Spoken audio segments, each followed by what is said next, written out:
So I'm one of the few people that's never played Resident Evil 7 until recently when I live streamed the entire game. And today I want to look at a couple different things. First of all, is it really as scary as people say? But also, is it worth buying? And is it so much a return to roots Resident Evil, or did they kind of go actually in a different direction?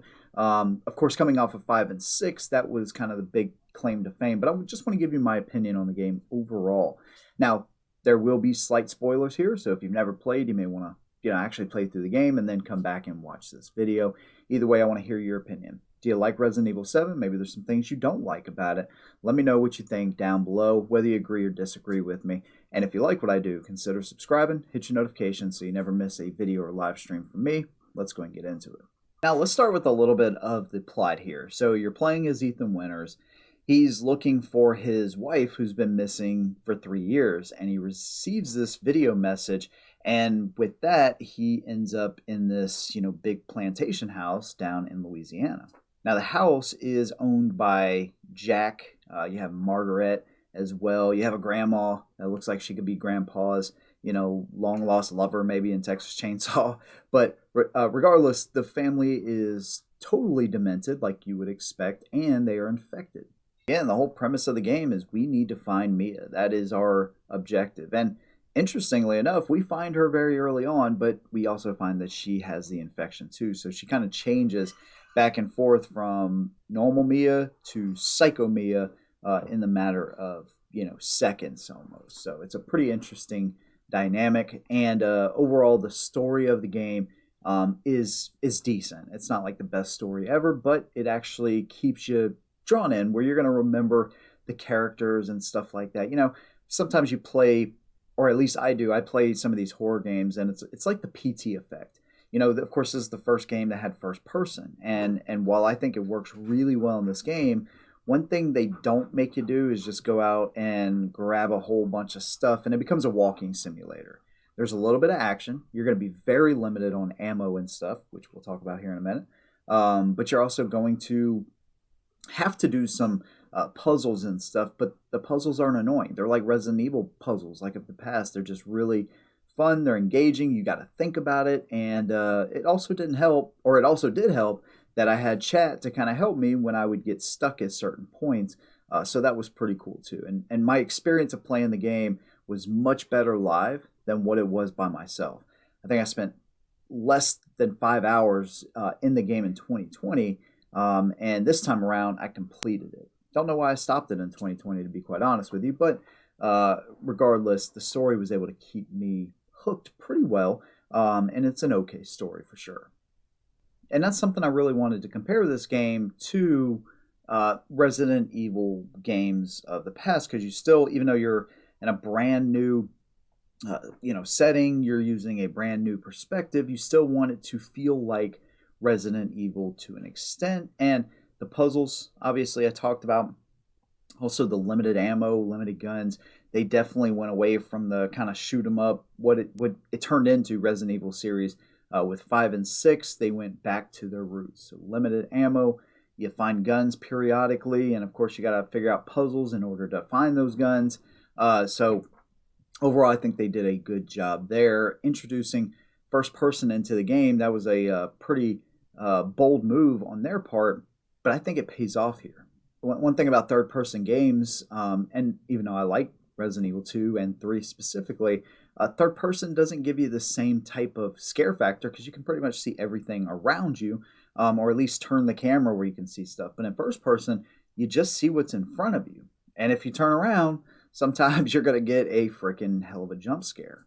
Inventory, that's another big part of the game. I mean, you are very, very limited on the inventory that you actually have until you start finding more backpacks along the way. Super useful once you start finding those. But right off the rip, I mean, you're going to be limited. You're going to have to maybe drop stuff at some point. Maybe you'll have to consume it earlier than what you wanted to, move it into your safe storage, which is where you save your games and all that. Either way, though, inventory management is going to be crucial, very crucial in this game. So that is something that you want to pay attention to. It's just like other Resident Evil games where, you might find a hip holster in Resident Evil 2 or additional, storage. It's a part of the series, and I think it works really well here. And I'm really glad to see that they went back to the roots. The whole, if I want to play a shooter game, then Resident Evil isn't what I think of. I think of stealth, super tactical, preserving ammo, limited guns, and only using those things when you absolutely have to. But it is nice that you have those things, whereas other horror games that are in first person perspective and psychological horror, you have nothing at your disposal. Now, of course, these are real people that we're dealing with. This isn't some kind of ghost or entity or anything like that. So, of course, weapons are going to work better in this environment. But as far as the way this game plays into others in the series, I think they did a phenomenal job with this one specifically. Now, is the game really as scary as what people say it is? Well, there was quite a few times where I literally pretty much came out of my seat. This is probably it. I don't think... Oh, yeah, mother... And there ain't no acting here. Those are genuine reactions. And when I watch it back, it's kind of funny because, man, it is a really intense game. And it makes me happy, man, because I love being scared. We love being scared. That's why we play horror games. That's why, we spend time in these games, because we want to be scared. And this game, as far as in my opinion, was the scariest game of the entire series.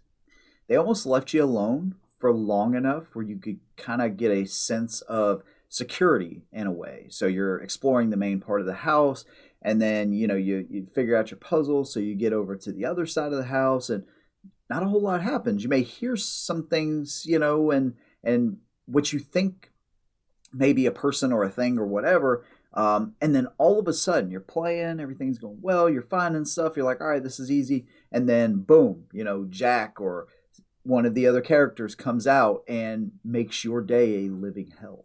And this game delivers on the scares, the jump scares, the way they time it is just absolutely perfect, man, in my opinion. They really did a phenomenal job of making sure that this game was as scary as it could possibly be.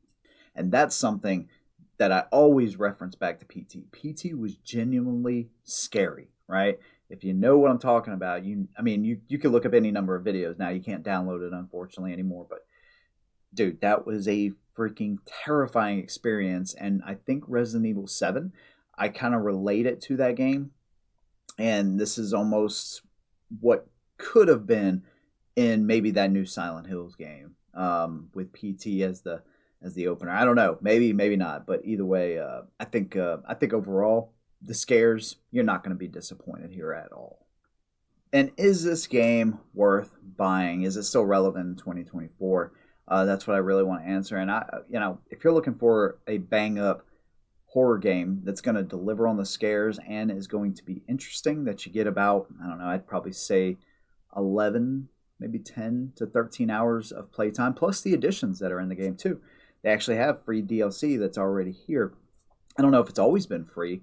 I know it's free right now, but anyways, so you have that as well. And I think overall they killed it, dude. It is definitely worth you playing. It's worth you buying, even in 2024. It's going to be probably the best, sub $20 experience that you're going to have with a horror game. Now, one area I think the game was a little lacking was in the boss fights. Some of them were pretty good. Others, not so much. I found that the normal enemies in the game were much scarier and much, I don't know if I'd say much more difficult, but they could be. Especially when you're surrounded by the mold or whatever the hell those things are in the basement. They are absolutely terrifying, and you get a couple of those on you, good luck. Don't back yourself in a corner, is what I'll tell you there. So there is even a form of lickers in the game. I assume that's Resident Evil 7's form of lickers. So you see some familiar foes there as well. And then the final, or one of the last boss fights, you'll see what I'm talking about. Again, I don't want to spoil it. I think overall, though, man, this game is definitely worth buying for under $20 too. Yeah, this is definitely one that will keep you on your toes, and I think it brought Resident Evil 7 back to its glory, and I hope that they never go back to Resident Evil 5 or 6. I don't even know if I would want them remastered at this point, because it's just not Resident Evil, while Resident Evil 7 is truly a different Resident Evil, but you know that it's still part of the series. that's my opinion. I'd love to hear yours, no matter if you agree or disagree. Maybe your thoughts on Resident Evil 7. Maybe what you'd like to see next in the series. Do you think first person works? Whatever your opinion is, let me know down below. And again, if you like what I do, consider subscribing. See you in the next one. And as always, hold down.